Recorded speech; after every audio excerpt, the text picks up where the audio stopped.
Hey folks, welcome to Running Retro. Today we are going to be doing a disassembly and reassembly of a Sega Master System controller. Now you may be doing this because you want to clean it or repad it, but either way this will show you how. So flip this sucker over and we have 6 screws on the back.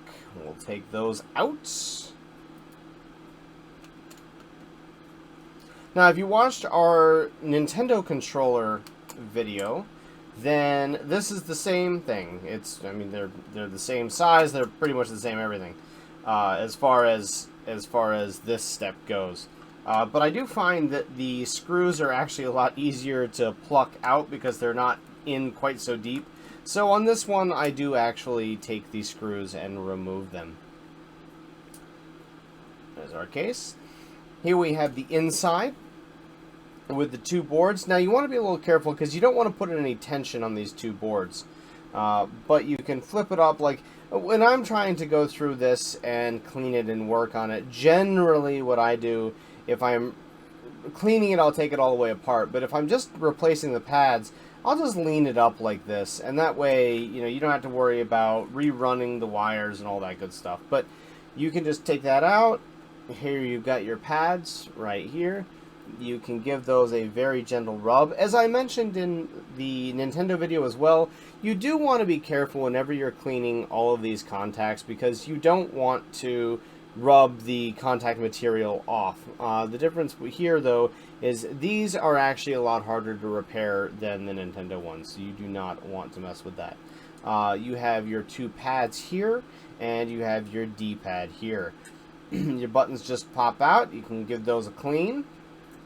And here's your D-pad. You can take that out and give that a clean.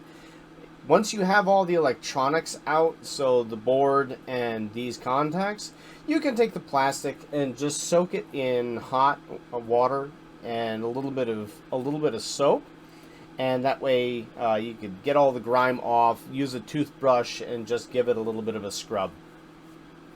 For putting it back together, just drop that on back in there.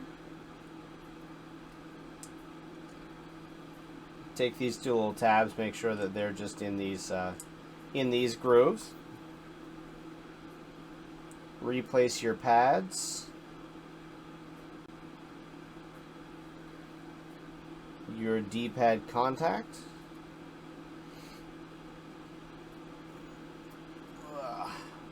Flip this upside down.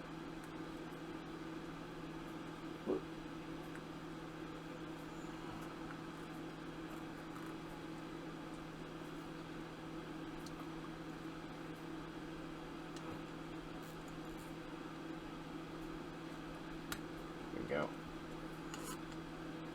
See, sometimes we all get turned around backwards. So used to doing the original Nintendos. I don't take the Master System apart that often. So you just want to run it all the way around at the top, loop it through here and back out. Make sure that everything is on its posts. You can drop your back plate back on and screw it together.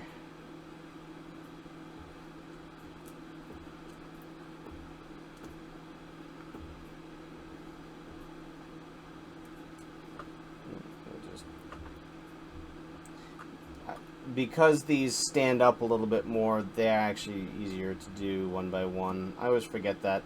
The Nintendo I find easier to put all the screws in and then screw down, but this one is actually easier to do one at a time. Same thing as on the other controllers, though. When you're screwing this back in, you want to screw it down until it just gets nice and snug. You do want it to actually be together because that's how you get the force on the buttons, but you don't need to do it so tightly that you strip out the plastic and then you have larger problems at hand.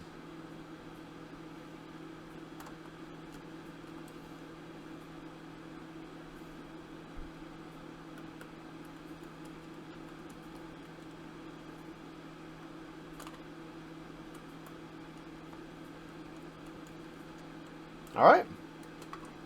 There we go. That is the disassembly and reassembly of a Sega Master System controller. Thanks for joining us, guys. If you like this or if there's something else you'd like to see, leave a comment down below, please.